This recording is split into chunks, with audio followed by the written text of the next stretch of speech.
In September 1944, the US 1st Marine Division is on its way to another amphibious invasion in the Pacific, the tiny island of Peleliu.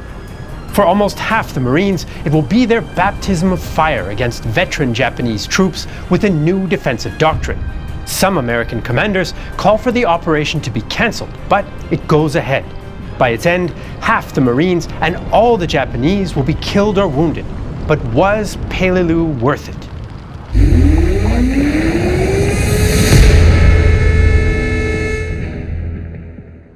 By summer 1944, US forces in the Pacific have pierced the Japanese National Defense Zone.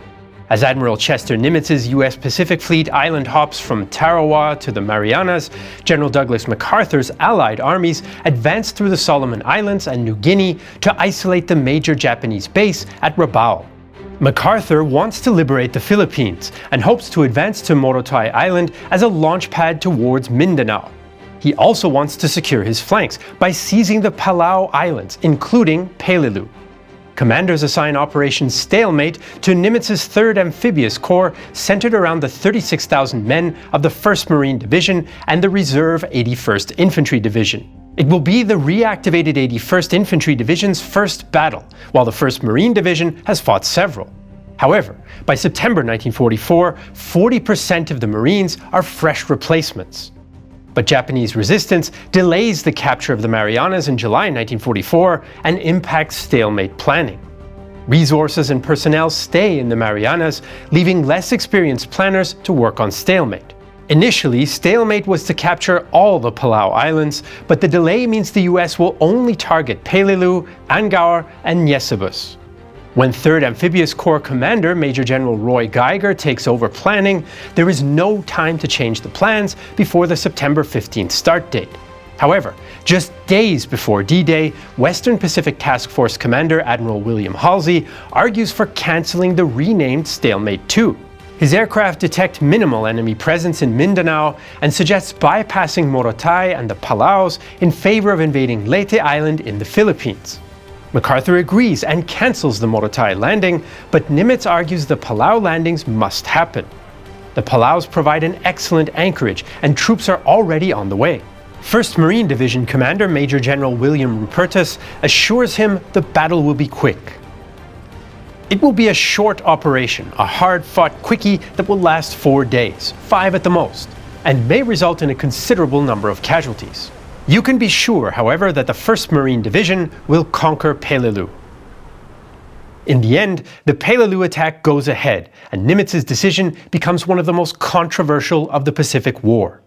Japan assumes the US will invade all the Palaus, which contains several air and naval bases, so most troops remain on Babeltuop, the largest island. But they correctly predict the US will start in the south and heavily reinforce Peleliu and Angaur with roughly half the Palau Island garrison. The 14th Division, redeployed from China, forms the Corps. It's considered elite and is reformed as an island defense formation with Navy, stranded aviation, and construction personnel providing support. It also adopts new tactics. In previous island battles, Japanese defenders try to stop the invasion at the water's edge, but suffer under heavy bombardment. New orders encourage more conservative tactics, contesting landings, but also developing defense in depth. They aim to draw out island battles to drain Allied resources. A new operational manual states, "In view of the tendency of the enemy, by means of an overwhelming superior naval and aerial bombardment, to intercept and control our reinforcements, it is absolutely necessary to make practical use of terrain, natural objects, lulls in enemy fire, weather, atmospheric phenomena, especially squalls, clouds, mist, and smoke. There will be no rapid exhaustion of battle strength if we pay careful attention to these details." The Japanese now reject Banzai charges as ineffective and wasteful, since US forces have long since learned to counter them with thorough planning and preparations. Marine Captain George Hunt claims their psychological impact has also diminished. When he screams Banzai, it is to convince himself of his own spirit. If it's to undermine our spirit, it is a pathetic endeavor. On Peleliu, Japanese commanders Colonel Kunio Nakagawa and Major General Kenjiro Murai focus on key geographic features like the Amurbrogel Mountains and prepared blockhouses. These positions, like a location known as the Point, are built into coral features and reinforced with concrete and steel casemates.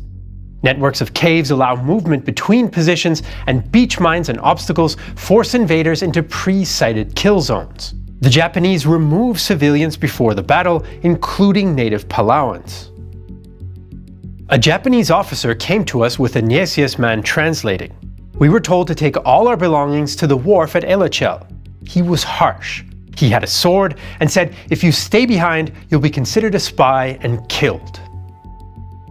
Although the US knows Japanese troop numbers, they do not know about the shift in tactics or the scale of the defensive works. Vegetation hides Japanese preparations, while the Americans lack maps. US pre-invasion bombardment starts on September 12th, and 2 days later, they claim to have destroyed all their targets. So when US forces start their amphibious attack on D-Day, September 15th, resistance is expected to be light. But as amphibious tractors approach the beaches, this illusion is dispelled. US commanders select 5 beaches on Peleliu's southwestern coast, codenamed White 1 and 2 and Orange 1, 2 and 3. The beaches are narrow with coconut groves for cover and close to Peleliu's airfield. Planners identify the Point as a dangerous position, but hope the pre-landing bombardment will crush the defenders. Landing vehicles, tracked or LVTs, as well as armed variants, will lead the attack, driving over an offshore reef and delivering the first assault waves of Marines from the 1st, 5th, and 7th Marine Regiments. The LVTs will then shuttle follow-up waves from the reef 500 meters offshore. After ships and aircraft launch another bombardment from 5 to 7 a.m., the first LVTs approach the beaches. 5th Marine's Sterling Mace is on board one of them. Suddenly, the LST's doors opened wide, letting the dawn's light shed on us. One after another, the LVTs splashed into the sea and in full throttle left the LST behind in its wake. But looking at the faces of my buddies around me, I had mixed emotions. Some were dead serious, with furrows across their brows. Some were laughing and nervously joking. However, if the tractor made an uncommon groan or hit a high peak of an underwater coral reef, the look of borderline panic would flush their faces. As the LVTs cross the reef, they immediately come under Japanese bombardment. Machine guns and automatic cannons add to the defense when Marines are 50 meters from the beaches. When the LVTs arrive, the Marines immediately take casualties. In the first minutes, the Japanese destroy numerous LVTs, which limits the number available to bring subsequent waves. Japanese resistance is heaviest around White 1 Beach. Of the 18 Sherman tanks assigned to 1st Marines, only 1 arrives undamaged. The 1st Marines advance about 100 meters inland, but come under heavy fire from a previously unidentified ridge. Meanwhile, the Point envelops the entire beach with fire. Captain Hunt's K Company, which has already suffered 15% casualties, moves inland to attack from the landward side. Lieutenant William Willis describes the action. "I sat down on a rock, lit a cigarette, and tried to figure the best way to knock out this pillbox. A squad covered the rear exit. I threw a smoke grenade just in front of the embrasure. I ran over to Anderson, who was about to aim a rifle grenade at the embrasure. The grenade launched perfectly and ignited something inflammable. I heard the Japs screaming. 3 Japs, with bullets popping in their belts and flames clinging to their legs, raced for the exit. The squad I had placed there finished them off." Hunt's team captures the Point, but the 1st Marines are vulnerable. Gaps form between units, although the Japanese make no attempt to exploit them. Japanese resistance is lighter on Orange 1 and 2, but increases again on Orange 3, where Japanese automatic weapons and mortars fire from offshore islands. This forces some LVTs to drop troops assigned to Orange 3 on Orange 2, adding to the confusion. Journalist Tom Lee is embedded with the 7th Marines. "I fell flat on my face just as I heard the whish of a mortar that I knew was too close. Moments later, I saw another man stagger in the direction of the LVTs. His face was half bloody pulp, and the mangled shreds of what was left of an arm hung down like a stick. The half of his face that was still human had the most terrible look of abject patience I have ever seen. He fell in a red puddle on the white sand. The 7th Marines also run into an unidentified anti-tank ditch, but this actually provides them cover and a place to reorganize. However, an unmapped swamp hinders the advance. With casualties mounting, Rupertus sends in reserve units despite receiving no requests for them. Several Marine officers later criticized the decision. The enemy was groggy, disorganized, and devoid of communications, although bitterly defending every step of the way. At no point did we feel him capable of organizing a successful counterattack. We at no time requested reinforcement, and in fact recommended against it since the beachhead was already overcrowded. At 5:30 p.m., 500 Japanese infantry and around 13 Hago light tanks launch a counterattack across the nearby airfield. Although initially disciplined, it falls apart as tanks advance full throttle and leave the infantry behind. The 5th Marines are prepared for such an attack and destroy all but 2 of the tanks. By nightfall on September 15th, the Marines are ashore but fail to achieve their D-Day objectives. K Company remains isolated on the point and fends off more counterattacks, while some Japanese units attempt night infiltrations. By D-Day +1, the 1st Marine Division has suffered 1,100 casualties, including 200 killed. Deaths among officers and lost communication equipment mean that the full scale of the casualties may not be known to commanders. Many men are also sick or suffering heat exhaustion. Water arrives in poorly cleaned gasoline containers, causing sickness. The objectives for D+1 include linking up with the point and securing the airfield. At the airfield, Marines charge across open ground overlooked by Japanese concrete buildings and bracketed by Japanese mortars. Several Marines, including Eugene Sledge, highlight the airfield attack as especially horrific. For me, the attack resembled World War I movies I'd seen, of suicidal Allied infantry attacks through shell fire on the Western Front. The farther we went, the worse it got. The noise and concussion pressed in on my ears like a vice. To be shelled in the open is terror compounded beyond the belief of anyone who hasn't experienced it. The attack across Peleliu's airfield was the worst combat experience I had during the entire war. By the following day, Marine units push the Japanese from the airfield, advance across the island, and secure the south. Japanese resistance now stiffens in the Ammerbrogel Mountains, and the 1st Marines continue to suffer casualties as they advance. The push is hindered by the maze-like structure of the coral ridges. It's almost impossible for Marines to dig in, while the coral creates additional problems. The jagged rocks slashed their shoes and clothes and tore their bodies every time they hit the deck for safety. Casualties were high for the simple reason that it was impossible to get under the ground away from the Japanese mortar barrages. Each blast hurled chunks of coral in all directions, multiplying many times the fragmentation effect of every shell. Fighting centers on Hill 200 and 205, with US and Japanese positions forming salients in the others' lines. Marines climb near vertical inclines, while Japanese troops pop in and out of caves to fire on them. By D+2, the 1st Marines has suffered 1/3 casualties and used non-combat personnel as riflemen.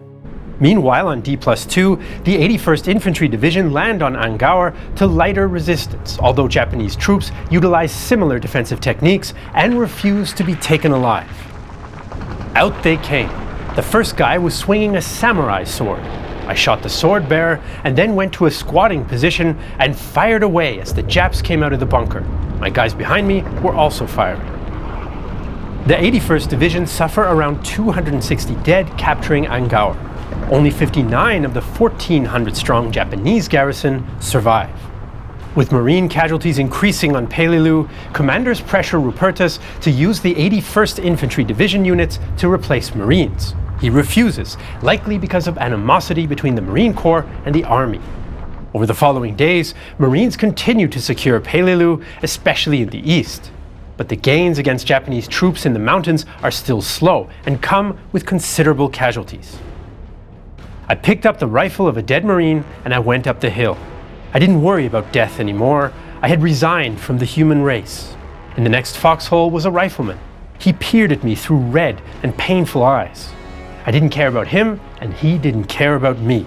As a fighting unit, the 1st Marines was finished. We were no longer human beings. I fired at anything that moved in front of me, friend or foe. I had no friends. I just wanted to kill. By D+6, 1st Marine casualties reach 1,749, 56%. The worst hit 1st Battalion suffers 71% losses, including all the original platoon leaders. Only following the intervention of Major General Geiger does Rupertus finally relieve them with the Army's 321st Regimental Combat Team. US Army troops secure a tenuous road along the west of the mountains and support securing northern Peleliu. Although the Japanese partly reinforced the defenders from other islands, by D12 only the Ammerbrogel pocket remains in Japanese hands. US forces now converge on the pocket they call Bloody Nose Ridge, where Japanese defenders concentrate on key features like the Horseshoe and Five Sisters. Once aerial reconnaissance reveals the nature of the obstacles, US troops shift to siege tactics to minimize American casualties. 5th Marines Commander Colonel Harold Harris claims, "I intend to be lavish with ammunition and stingy with men's lives." US troops use bulldozers, flamethrower LVTs, demolitions, white phosphorus, and thermite grenades. Captain Hunt describes the effects of these incendiary grenades during earlier fighting. Japanese soldiers caught fire and, screeching horribly, with the ammunition in their belts exploding like strings of firecrackers, ran into the water and rolled over and over, attempting to extinguish the flames which clung to them relentlessly. But that did no good, and they burned in the water. But American casualties remain high. Positions like the Five Sisters must be simultaneously attacked to prevent Japanese counterattacks, and US attempts regularly fail. As it dragged on, and the casualties mounted, a sense of despair pervaded us. It seemed that the only escape was to be killed or wounded. The will for self-preservation weakened. Many men I knew became intensely fatalistic. Somehow, though, one never could quite visualize his own death. It was always the next man. But getting wounded did seem inevitable. One couldn't hope to continue to escape the law of averages forever. By D+27, the Japanese pocket is about 700 by 450 meters. Nakagawa reports he has only 700 combat-exhausted troops remaining. Still, the Marines are also spent. On D+32, they're fully relieved by the 81st Infantry Division, with air support from the reopened airfield. High-explosive bombs are of limited use and risk friendly fire from coral fragments, so aircraft drop newly developed napalm. An Army engineer recalls. In a ridge on Peleliu, the Japs were holed up with rooms for living quarters. The planes dropped napalm bombs, and late that evening, the mortar battalion set off mortars and made the whole ridge blaze. They just went up, dropped, and ignited the napalm all along that ridge. Of course, through the crevices and the cracks in this ridge, it ran into their living quarters. You couldn't bomb them out. They were burned out. The air attacks are likely the shortest air combat mission of the war, roughly 15 seconds to the target location. Most pilots do not even bother to retract their landing gear. It takes Army troops another 6 weeks to finish the job. On D+54, Nakagawa informs headquarters his men are through, and he asks to launch a suicidal Gyokusai attack. A Japanese soldier later recalled. Dying was easier than sticking it out. It took all our energy to live. Headquarters denies permission, and Nakagawa continues the resistance. Only on D+70 does Nakagawa radio his final message of Sakura, Sakura, signaling the end of the resistance. His last 56 troops conduct night infiltrations as he and Murai commit ritual suicide. Final mopping up operations continue until November 27th, D+73, although some Japanese soldiers continue to hold out, in one case until 1954. One survivor, who surrendered 3 years after the battle, summed up their time on Peleliu. The whole island was rock, rock, rock. It was horrible. The battles of Peleliu and Angauer cost around 10,500 US casualties, of which 2,000 are killed. Japanese losses are around 10,000, almost all killed. US forces capture 360 prisoners in the Palaus, mostly Korean or Okinawan laborers. The high US losses led to questions as to whether Peleliu was worth it. Rupertus was relieved of command and effectively demoted, but Nimitz has also been blamed for going ahead with the mission. Nimitz's defenders claim it secured MacArthur's flank for operations in the Philippines, removed the threat of Japanese air attack or reinforcement from Palau, eliminated veteran Japanese troops, and created new US air bases. They also argue it allowed the US to learn about new Japanese tactics. Critics, though, say air attacks from March 1944 effectively destroyed all Japanese aircraft and long-range shipping in the Palaus, isolating the garrison and securing MacArthur's flank that way. And the US bomber base on Angauer never contributed significantly to the Philippines operation. Naval historian Samuel Eliot Morison concluded, "It would take more arguments than this writer can muster to prove Peleliu was worth the cost. Admiral Halsey had the right idea. Palau should have been bypassed." With very few Japanese accounts of the battle, arguments regarding the value of the operation often only highlight the wasteful loss of American lives. But it's worth noting bypassing the Palau Islands would have also probably saved around 10,000 Japanese, as well as the traditional homes and ways of life of Palau Islanders. Also, if the US did learn from Peleliu, so did the Japanese. They replicate Nakagawa's defense on other islands, and the US experience of such tactics on Peleliu will not prevent even higher casualties in the next stages of the US island hopping campaign. If you want to learn more about the Second World War in the Pacific, check out our previous videos about the battles of Saipan and Okinawa. Thank you for watching this video on Patreon or Nebula. We couldn't continue it without your ongoing support. I'm Jesse Alexander, and this is a production of Real Time History, the only history channel that intends to be lavish with ammunition and stingy with men's lives.